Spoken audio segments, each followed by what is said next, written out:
भिंड जिले में हर बार की तरह इस बार भी भारी बारिश एवं डैम के बांध खोले जाने के बाद भिंड में सिंध, कुंवारी, बेसली सभी नदियां उफान पर चल रही है। हम बात कर रहे हैं भिंड जिले के श्यामपुरा गांव की, जहां सिंध नदी का जल स्तर अब घटने लगा है, जिसके बाद बाढ़ पीड़ित अपने घरों में वापस लौटने लगे हैं। वहीं जब बाढ़ पीड़ितों ने अपने घर देखे तो उन्होंने बताया कि उनका घर, गृहस्थी का सामान सब कुछ बर्बाद हो चुका है, कच्चे मकान गिर चुके हैं। श्यामपुरा गांव के लोगों का कहना है कि हमें मुआवजा नहीं, स्थायी हल चाहिए। पिछली बार जब 2021 में बाढ़ आई थी तब भी उन्होंने प्रशासन से विस्थापन की मांग की थी, मगर उनकी अब तक किसी ने नहीं सुनी है। बाढ़ पीड़ितों ने कहा कि नेताओं से लेकर शासन प्रशासन के नुमाइंदे आए और मुआवजे की बात कर चले गए, जबकि उनका हर बार लाखों का नुकसान होता है।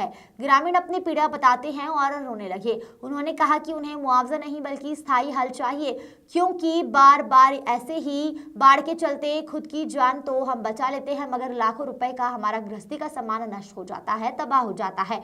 कांग्रेस जिला अध्यक्ष मान सिंह कुशवाहा ने भाजपा सरकार पर निशाना साधते हुए कहा कि भाजपा तमाम वादे करती है, मगर बाढ़ पीड़ितों की मुख्य समस्या का हल अब तक नहीं ढूंढ पाई। वहीं भाजपा जिला अध्यक्ष देवेंद्र नरवरिया ने कहा कि बाढ़ पीड़ितों की हर संभव मदद की जा रही है। हालांकि विस्थापन को लेकर भाजपा जिला अध्यक्ष चुप्पी साधी दिखे। अब देखना होगा कि बाढ़ पीड़ितों की गुहार कब तक भाजपा सरकार सुनेगी। अवधेश भदौरिया की रिपोर्ट। पिछली बार जब बाढ़ आपदा आई और ज़िले में कई गांव के गांव बेघर होने का काम हुआ, तो उस टाइम हम सब लोगों ने सकारात्मक रूप से, विपक्ष हो चाहे सत्ता पक्ष हो, सबों ने सामूहिक रूप से उनकी मदद करने का प्रयास किया। और तब भारतीय जनता पार्टी की सरकार थी और उन्होंने उस क्षेत्र के लोगों से वादा किया, वचन दिया था कि हम नई बसावट के लिए भूमि आवंटन करने का काम करेंगे।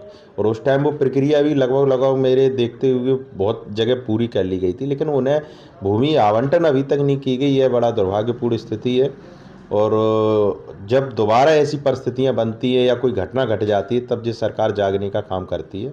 मेरा तो सरकार के लोगों से और जिला के प्रशासन से हमारा ये आग्रह है कि जो भूमि आवंटन प्रक्रिया जो पूर्व में की गई थी, जो रुकी हुई, उसे नई बसावट के लिए आवंटन करने का काम कलेक्टर भिंड को करना चाहिए। यही मेरी उनसे आग्रह है। और यदि कोई भी अप्रिय घटना यदि दोबारा ऐसी बाढ़ स्थिति से जिले में निर्मित हुई तो निश्चित तौर पे इसका जिम्मेदार जिला प्रशासन होगा। और ऐसी कोई अगर अप्रिय घटना घटी तो कांग्रेस शांत नहीं बैठेगी, बड़ा जिले में बड़ा आंदोलन करेगी। और जो अधिकारियों ने इसको अनदेखा करने का काम किया, उन्हें भी अपने पद कर्तव्य कैसे निभाए जाते हैं उनको निर्वाह करने के लिए हम लोग पीछे नहीं हटेंगे और पूरी ताकत से उनका पुरजोर तरीके से विरोध करेंगे।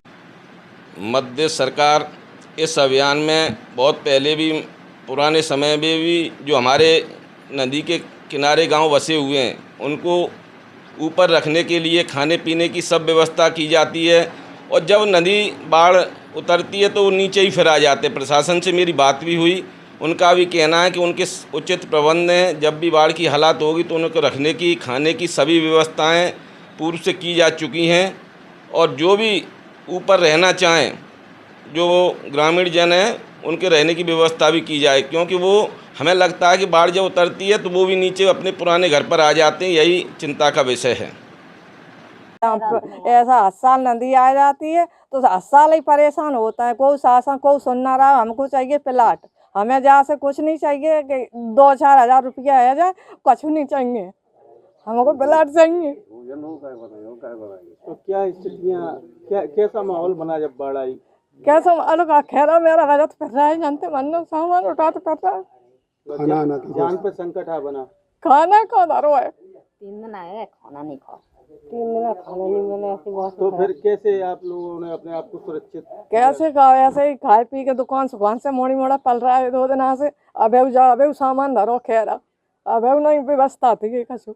अब बाढ़ के बाद जो हालात बने कि घर गृहस्थी भी खराब हो गई, खराब हो ही गई, सब खराब। अबे डरी गए सब, खेरा डरो कहूँ, यहाँ डरो कहूँ, माड़ा से गृहस्थी में कोई सामान भर नहीं पा रहा है। थोड़ा बहुत उठाए उठुई के खेरा पटक दो, रोड पे डरो। इंसान तिनका शासन प्रशासन कोई हमारा सुनता नहीं है। और पिछली बार भी बाढ़ इतनी भयंकर आई थी जैसे अभी आई, तो वो लोग आए थे नेता लोग, वो देख के चले गए, किसी ने अभी तक सुनवाई नहीं की है। बस हमारी एक ही गुजारिश है नेताओं से और मुख्यमंत्री प्रधानमंत्रियों से कि हमको जहाँ तक बने तहाँ तक जगह का प्रबंध किया जाए, क्योंकि हमारा ये हम प्रजापति हैं, ये बर्तन बनाते हैं और ये हमारा हर साल नुकसान होता है।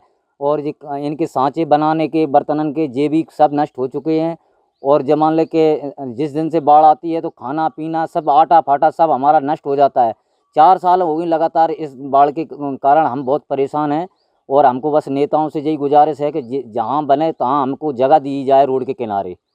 हम बहुत परेशान हैं। तो आप लोग विस्थापन चाहते हैं? हाँ बिल्कुल, हमें जगह चाहिए, यहाँ से हमें बिल्कुल छोड़ेंगे और हमें जगह दो। और हमें मुआवजा की कोई ज़रूरत नहीं, बस जगह की ज़रूरत है हमको। जहाँ तक बने तहाँ तक जगह रहने के लिए रोड के किनारे कहीं हमें मिलना चाहिए बस। जब बाढ़ आई थी जिस दिन, क्या स्थितियां बनी थी, आप लोगों ने क्या देखा? बाढ़ जब टाइम पे आई थी तो इतनी भयानक बाढ़ आई थी कि हम लोग ये सोचें कि अब हम अपनी जान बचाएं या अपना ये घर का सामान बचाएं या पशुओं को बचाएं, कुछ समझ में नहीं आया। जो हमारे हाथ में आया उसको हम लेके वो यहाँ से निकल पड़े। घर का सामान घर में ही छोड़ दिया, जितना आया उतना इकट्ठा करके। और हम अकेले नहीं, पूरा गांव ही हमारा परेशान है। जितने यहाँ रहते हैं पूरा गांव एक दूसरे की कोई मदद भी नहीं कर सकता था, ऐसी बाढ़ स्थिति आई थी।